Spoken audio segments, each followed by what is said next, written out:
나는 전능하신 아버지 하나님, 천지의 창조주를 믿습니다. 나는 그의 유일하신 아들, 우리 주 예수 그리스도를 믿습니다.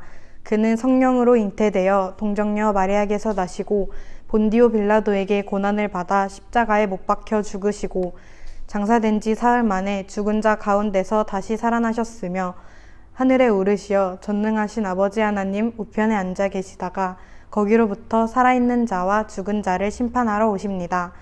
나는 성령을 믿으며 거룩한 공교회와 성도의 교제와 죄를 용서받는 것과 몸의 부활과 영생을 믿습니다. 아멘.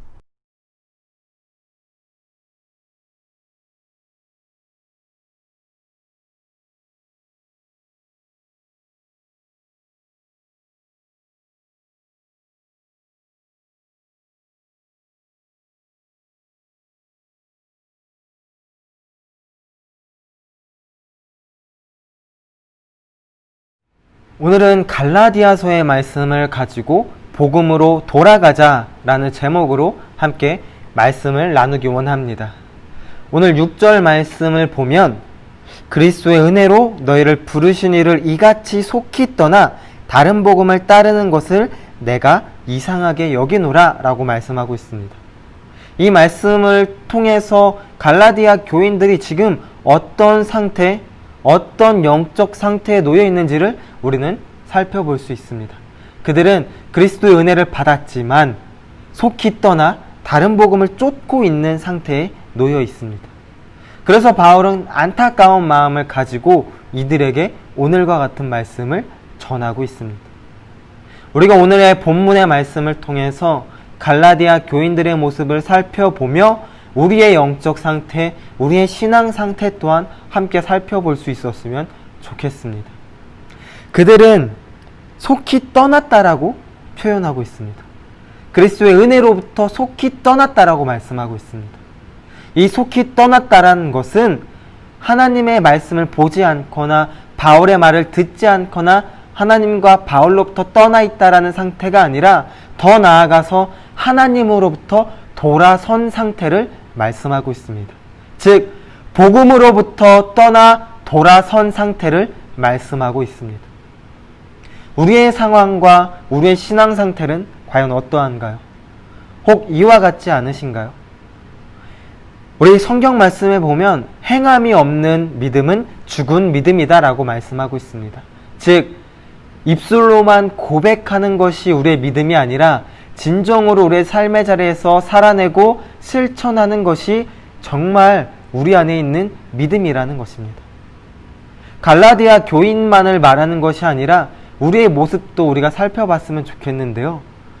말씀을 듣고 말씀을 알고 있는 것으로 넘어가는 것이 아니라 정말 그 말씀대로 그 복음대로 살아가고 실천하는 것이 우리에게 필요하다는 것입니다. 우리 친구들이 전사님이 정말 그러한 삶을 살 수 있었으면 좋겠습니다. 그저 듣고 알고 있는 걸로 넘어가는 게 아니라 정말 삶의 자리에서 실천하며 살아낼 수 있는 신앙인, 그리스도인이 될 수 있었으면 좋겠습니다.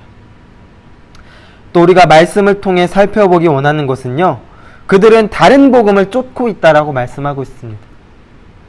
즉 하나님 외에 다른 것을 찾고 구하고 듣고 있다라는 것입니다. 우리는 살아가며 참 많은 것들을 갈급해하고 채우려고 할 때가 있습니다. 지식, 학위, 돈, 명예, 권위, 자리, 참 많은 것들을 우리는 구하려고 하고요, 채우려고 할 때가 참 많이 있습니다. 하지만 기억했으면 좋겠습니다. 이 수많은 것들이 참 좋고 필요하기도 합니다. 하지만 이것들은 우리의 삶을 채워주지 못하고요, 우리의 목마름을, 우리의 갈급함을 채워줄 수 없다라는 것입니다. 우리가 쫓고 채우고 영원히 구해야 되는 건 하나님의 말씀, 하나님의 복음 이 하나밖에 없다라는 걸 우리가 기억할 수 있었으면 좋겠습니다. 우리가 바라보고 구하고 채워야 하는 것, 이 복음 하나밖에 없다라는 걸 우리 친구들이 기억할 수 있었으면 좋겠습니다. 또 마지막으로 살펴볼 것은 우리 10절의 말씀인데요. 내가 사람들에게 좋게 하랴, 하나님께 좋게 하랴, 사람들에게 기쁨을 구하랴. 내가 지금까지 사람들의 기쁨을 구하였다면 그리스도의 종이 아니라 라고 말씀하고 있습니다. 바울이 복음을 전하고 복음을 붙잡고 살아가는 이유는 사람들에게 기쁨이 되기 위함도 아니고요. 자기 스스로에게 기쁨이 되기 위함이 아닌 하나님께 기쁨이 되기 위함이었다라는 걸 말씀하고 있습니다. 이와 같이 우리가 복음을 붙잡고 복음을 전하고 살아가는 이유는 나를 위함도 아니고요. 제3자 다른 사람을 위함이 아니고요. 정말 복음을 붙잡는 이유는 그리스도를 위함이라는 걸 함께 기억했으면 좋겠습니다. 우리가 예배하는 이유, 우리가 복음을 붙잡는 이유, 말씀을 붙잡으며 살아가는 이유는 나를 위함이 아니라 그리스도를 위함이라는 것. 그리스도께 영광 돌리기 위함이라는 것을 우리가 기억할 수 있었으면 좋겠습니다. 이제 말씀을 마치려고 합니다. 우리가 비록 지금 온라인을 통해 예배하고 있습니다. 하지만 어떤 자리이든 어떤 모양이든 우리는 예배를 하고 있다라는 것입니다. 이 예배는 나를 위함도 아니고요. 전도사님을 위함도 아닙니다. 누구에게 보여지기 위함이 아닙니다. 어떤 자리이든 우리가 마음을 다하여 예배할 때에 주님께서 받아주시고요. 주님께 영광되는 예배가 된다라는 걸 우리가 기억할 수 있었으면 좋겠습니다. 그래서 이 시간을 통해 이 기간들을 통해 우리가 다시금 주님께 나아갈 수 있었으면 좋겠고요. 복음으로 돌아갈 수 있었으면 좋겠습니다.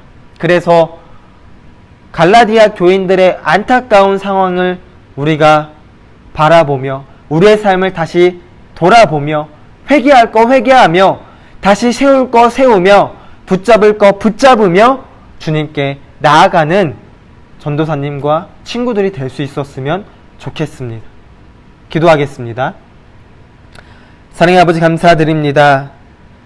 우리의 약함을 아셔서 우리를 불쌍히 여겨주시고 우리를 다시금 불러주시고 인도하여 주시옵소서. 이 시간들을 통해 이 기간들을 통해 우리의 잘못된 부분들, 우리의 약한 부분들을 회개하여 주시고 다시금 주님께 돌아갈 수 있도록 주님께서 인도하여 주시옵소서.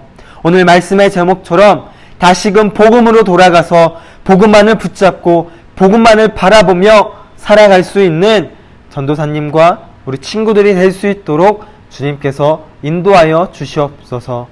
예수님의 이름으로 기도드렸습니다. 아멘. 하늘에 계신 우리 아버지, 아버지의 이름을 거룩하게 하시며 아버지의 나라가 오게 하시며 아버지의 뜻이 하늘에서와 같이 땅에서도 이루어지게 하소서. 오늘 우리에게 일용할 양식을 주시고 우리가 우리에게 잘못한 사람을 용서하여 준 것 같이 우리 죄를 용서하여 주시고 우리를 시험에 빠지지 않게 하시고 악에서 구하소서. 나라와 권능과 영광이 영원히 아버지의 것입니다. 아멘.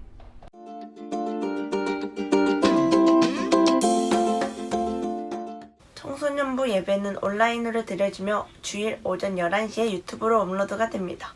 오프라인으로 한 끼 모여 예배 드리기 전까지는 꼭 온라인으로 예배 자리를 지킬 수 있었으면 좋겠습니다.